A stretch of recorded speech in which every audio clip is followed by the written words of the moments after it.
کلثوم بچپن سے ہی سلجھی ہوئی لڑکی تھی۔ وہ مولوی صاحب کی اکلوتی بیٹی تھی۔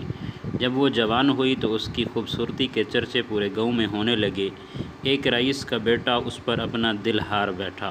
وہ خود ایسی محفلوں کی زینت بنتا تھا جہاں شراب نوشی عام تھی اور اس کے عورتوں کے ساتھ ناجائز تعلقات تھے۔ جب اس سے اس کے دوست نے پوچھا کہ تم تو ایک رنگین مزاج آدمی ہو، پھر تجھے امام مسجد کی بیٹی ہی کیوں پسند آئی ہے؟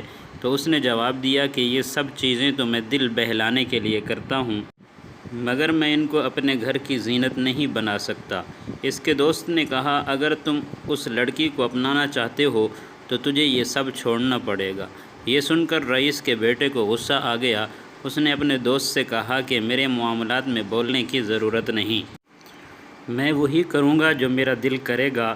رئیس کا دوست اسی کے خرچے پہ ہی پل رہا تھا۔ اس نے دل میں سوچا کہ یہ تو عقل کا اندھا ہے، اگر میں اسے ناراض کر بیٹھا تو میرا تو خرچہ پانی بند ہو جائے گا۔ اس نے رئیس کے بیٹے سے کہا، یار میں تو مذاق کر رہا تھا، تم بالکل ٹھیک بات کہہ رہے ہو۔ رئیس کے بیٹے نے اپنی ماں کو امام مسجد کے گھر بھیجا تاکہ وہ اس کے رشتے کی بات کر سکیں۔ امام مسجد نے کہا کہ مجھے سوچنے کا وقت چاہیے، میں اپنی بیٹی کی مرضی ضرور پوچھوں گا۔ مولوی صاحب اپنی بیٹی کے پاس آئے اور کہا کہ گاؤں کے رئیس کی بیوی اپنے بیٹے کے لیے ہمارے گھر آئی تھی، میں تم سے تمہاری مرضی پوچھنا چاہتا ہوں۔ کلثوم نے کہا کہ ابا جان، وہ ایک عیاش اور بدکار انسان ہے، اگر آپ میری مرضی پوچھنا چاہتے ہیں تو میں ایسے شخص کی شریک حیات نہیں بن سکتی۔ مولوی صاحب نے کہا کہ بیٹی، تم نے میرے دل کی باتیں کر ڈالیں، مجھے بھی وہ آدمی پسند نہیں ہے، میں بس یہ دیکھنا چاہ رہا تھا کہ تم کون سا فیصلہ کرتی ہو۔ کچھ دن بعد رئیس کے بیٹے نے اپنی ماں کو دوبارہ مولوی صاحب کے گھر بھیجا۔ مولوی صاحب نے صاف انکار کر دیا۔ اس کی ماں واپس گھر لوٹ گئی اور اپنے بیٹے کو سب بتا دیا۔ رئیس کا بیٹا غصے سے پاگل ہو گیا۔ اس نے اپنی ماں سے کہا کہ اس لڑکی نے مجھے ٹھکرا کر بہت بڑی غلطی کر دی، میں اس کو زمانے میں ذلیل اور رسوا کر دوں گا۔ اس کی ماں نے اسے سمجھایا کہ بیٹا، اگر آج تم ایک سلجھے ہوئے انسان ہوتے تو وہ لڑکی تجھے کسی صورت بھی انکار نہ کرتی۔ ہمارے پاس مال و دولت بھی ہے، ایک اچھا گھر بھی ہے، مگر ایک عورت مال و دولت اور گھر کو بعد میں دیکھتی ہے، پہلے یہی چیز دیکھتی ہے کہ وہ آدمی کیسا ہے جو اس کا ہم سفر ہوگا۔ رئیس کے بیٹے کو اپنی ماں پر بھی غصہ آیا، وہ سچائی سننے کا عادی نہیں تھا۔ ایک دن کلثوم گلی سے گزر رہی تھی کہ اچانک ہی یہ اس کے سامنے آ گیا۔ اس نے کلثوم سے کہا کہ اب ذلت اٹھانے کے لیے تیار ہو جاؤ، میں تمہیں بدنام کرنے میں کوئی کسر نہیں چھوڑوں گا۔ کلثوم نے کہا کہ عزت اور ذلت خدا کے ہاتھ میں ہے، اگر وہ کسی کو ذلیل کرنا چاہیں تو کوئی اسے معزز نہیں بنا سکتا، اور اگر وہ کسی کی عزت کی حفاظت کرنا چاہے تو کوئی دوسرا اسے ذلیل نہیں کر سکتا۔ یہ کہہ کر کلثوم چلی گئی، مگر رئیس کا بیٹا اب کلثوم کو بدنام کرنے کے منصوبے سوچنے لگا۔ وہ کلثوم کو ذلیل کرنے کے لیے عجیب و غریب منصوبے بنا رہا تھا۔ کبھی وہ خود سے خط لکھ کر یہ مشہور کر دیتا کہ یہ کلثوم نے مجھے خط بھیجے ہیں، کبھی وہ کلثوم پر جھوٹے الزام لگاتا کہ وہ مجھے رات کو اکیلے میں ملنے آتی ہے۔ اس نے جو ممکن تھا اس نے کیا، مگر گاؤں کے سب لوگ جانتے تھے کہ یہ صرف الزامات ہیں، ان کا حقیقت سے کوئی تعلق نہیں۔ ایک دن مولوی صاحب اپنے چچا زاد بھائی کے بیٹے کی شادی میں شرکت کرنے کے لیے دوسرے گاؤں گئے۔ کلثوم اور اس کی ماں بھی مولوی صاحب کے ساتھ ہی تھی۔ ایک ہفتے بعد مولوی صاحب کا خاندان واپس آیا تو کلثوم کو پیٹ میں ہلکا سا درد محسوس ہوا۔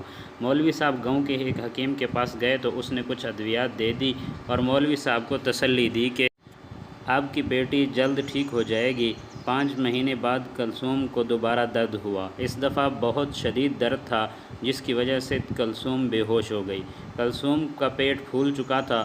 مولوی صاحب کلثوم کو دوبارہ حکیم کے پاس لے گئے تو حکیم نے دعویٰ کر دیا کہ کلثوم حاملہ ہو چکی ہے، کیونکہ پیٹ کے اندر بچہ حرکت کرتا دکھائی دیتا ہے۔ یہ وہ دور تھا جس میں الٹرا ساؤنڈ اور ایکس رے کی سہولت موجود نہیں تھی۔ مولوی صاحب شرم سے پانی ہو گئے اور کلثوم کو ساتھ لے کر گھر روانہ ہوئے۔ رئیس کا بیٹا حکیم کے پاس آیا اور اس سے دریافت کیا کہ مولوی صاحب کی بیٹی کو کیا تکلیف ہے۔ حکیم نے رئیس کے بیٹے کو سب بتا دیا۔ رئیس کے بیٹے کی خوشی کی انتہا نہ رہی۔ وہ تو اسی موقع کی تلاش میں تھا کہ کسی طرح کلثوم کو بدنام کیا جا سکے۔ اس کے دماغ میں ایک شیطانی ترکیب آئی۔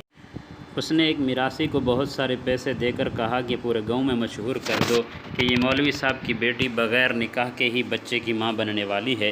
بہت سارے لوگ یہ بات سن کر مولوی صاحب کے دروازے پر جمع ہو گئے۔ وہ مولوی سے حقیقت جاننا چاہتے تھے، مگر مولوی کا جھکا ہوا چہرہ دیکھ کر سب سمجھ گئے۔ انہوں نے نہ صرف مولوی صاحب کو مسجد کی امامت سے ہٹا دیا، بلکہ یہ مطالبہ بھی کیا کہ 2 دن کے اندر وہ گاؤں چھوڑ کر چلا جائے، کیونکہ ہمارے گاؤں میں ایسے بے حیا لوگوں کے لیے کوئی جگہ نہیں ہے۔ کلثوم اپنی ماں کے سامنے قسمیں اٹھا کر یہی کہتی رہی کہ مجھے کسی نامحرم نے ہاتھ تک نہیں لگایا۔ مولوی صاحب تلوار لے کر آئے اور کلثوم کا سر قلم کرنا چاہا، مگر اس کی ماں سامنے آ گئی۔ اس نے کہا کہ میں یہ ثابت کروں گی کہ میری بیٹی بے قصور ہے۔ کلثوم کی ماں نے ایک حکیم کا نام سنا تھا جو دانائی میں بہت شہرت رکھتا تھا۔ وہ دونوں کلثوم کو اس کے پاس لے گئے۔ حکیم نے دیکھا کہ کلثوم کا پیٹ پھولا ہوا تھا اور پیٹ کے اندر حرکت بھی تھی۔ اس نے ایک کمرے میں کتا ذبح کیا اور دوسرے کمرے میں بکرا ذبح کر دیا۔ اس نے بکرے کے گوشت سے مولوی صاحب کی بیوی اور کلثوم کی دعوت کی۔ دعوت کے بعد حکیم نے کلثوم سے پوچھا کہ کبھی تم نے بغیر برتن کے کہیں سے پانی پیا تھا؟ کلثوم نے بتایا کہ ایک دن ہم شادی پر جا رہے تھے کہ گرمی کی وجہ سے مجھے سخت پیاس لگی تھی، تو میں نے ایک نہر سے چلو بھر کر پانی پی لیا تھا۔ حکیم کلثوم کو اسی کمرے میں لے گیا جہاں کتا ذبح کیا گیا تھا۔ کلثوم نے کراہت بھرے لہجے میں کہا کہ کتے کو کس لیے ذبح کیا گیا؟ حکیم نے کہا کہ تمہارا علاج اسی وقت ممکن تھا جب تم کو کتے کا گوشت کھلایا جاتا۔ حکیم نے مولوی کو بتایا کہ جب کلثوم نے نہر سے پانی پیا تھا تو اس پانی میں ایک چھوٹا سا مینڈک جو اس وقت ٹیڈ پول کی شکل میں تھا پیٹ میں چلا گیا۔ وہ پیٹ میں ہی پرورش پاتا رہا اور جب وہ پورا مینڈک بن گیا تو پیٹ پھولنا شروع ہو گیا، بالکل اسی طرح جیسے ایک عورت امید سے ہو۔ اس کے بعد پورے گاؤں والوں کو جب اس حقیقت کا پتہ چلا تو وہ مولوی صاحب سے معافی مانگنے اس کے گھر آئے، مگر اس واقعے کے بعد مولوی صاحب پوری زندگی اپنی بیٹی سے معافی مانگتے رہے کہ بیٹی مجھے معاف کر دینا، میں نے تمہارے کردار پر شک کیا تھا۔ دعا ہے کہ اللہ تعالی ہم سب کو غلط شک کرنے سے بچائے اور ایسی جگہوں سے حفاظت فرمائے۔